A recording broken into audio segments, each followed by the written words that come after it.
എന്നിട്ട് മഹാനവറുകൾ പറഞ്ഞു വകുല്ലു ഹൗലാഇ, ഈ പറഞ്ഞ വിഭാഗങ്ങളൊക്കെ ദീനിൽ പരിഷ്കാരം വരുത്തിയവർ, താന്തോന്നികളായി ജീവിക്കുന്നവർ, മതത്തിന്റെ നിയമങ്ങൾ അംഗീകരിക്കാതെ അക്രമികളായി നടക്കുന്നവർ, വൻകുറ്റങ്ങൾ പരസ്യമായി ചെയ്യുന്നവർ, വകുല്ലു ഹൗലാഇ യുഖാഫു അലൈഹിം, ഇവരെ മേലൊക്കെ പേടിക്കണം അൻ യകൂനു മിമ്മൻ അനൂ ബിഹാദൽ ഖബരി, ഈ ഹദീസ് കൊണ്ട് ഉദ്ദേശിക്കപ്പെടുന്നവരിൽ അവർ പെട്ടവരാണെന്ന് പേടിക്കണം.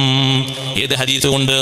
ഹൗലിന്റെ സമീപത്തേക്ക് വരി വരിയായി വന്നു നിൽക്കുന്നവരിൽ മലക്കുകൾ പിടിച്ചു മാറ്റി കൊണ്ടുപോകുന്ന ആളുകൾ, ഈ കൂട്ടത്തിൽപ്പെട്ട ആളുകളൊക്കെ അങ്ങനെയുണ്ട് എന്ന് പറഞ്ഞതിൽ ഈ വിഷയങ്ങളൊക്കെ എണ്ണി പറഞ്ഞ എല്ലാവരും അതിൽ പെട്ടിട്ടുണ്ട് എന്ന് ബഹുമാനപ്പെട്ട ഇമാം ഇബ്നു അബ്ദുൽ ബർ റഹ്മത്തുള്ളാഹി അലൈഹി പറഞ്ഞത് ഇമാം നബവി റഹ്മത്തുള്ളാഹി അലൈഹി ശർഹ് മുസ്ലിമിൽ ഹദീസ് വിശദീകരിച്ചു കൊണ്ടുവരുന്നു. അഷ്റഫുൽ ഖൽഖ് റസൂലുള്ളാഹി സ്വല്ലല്ലാഹു അലൈഹി വസല്ലം നിങ്ങൾ നമ്മോട് പറഞ്ഞതാണ്, അന ഫറതുകും ഇൻദൽ ഹൗൽ, ഞാൻ നിങ്ങളെ കാത്തിരിക്കുന്ന ഒരു സ്ഥലമാണ് ഹൗലിന്റെ അടുക്കൽ, ഹൗലിൽ കൗസറിന്റെ അടുക്കൽ നിങ്ങളെ ഞാൻ കാത്തിരിക്കും. സഹോദരങ്ങളെ, അങ്ങോട്ട് ചെല്ലാനുള്ള പാകതയിൽ ഇവിടെ ജീവിക്കണം. അല്ലാഹു തൗഫീഖ് തരട്ടെ. കറകളും പാപങ്ങളും ഒക്കെ അല്ലാഹു മാറ്റി തരട്ടെ.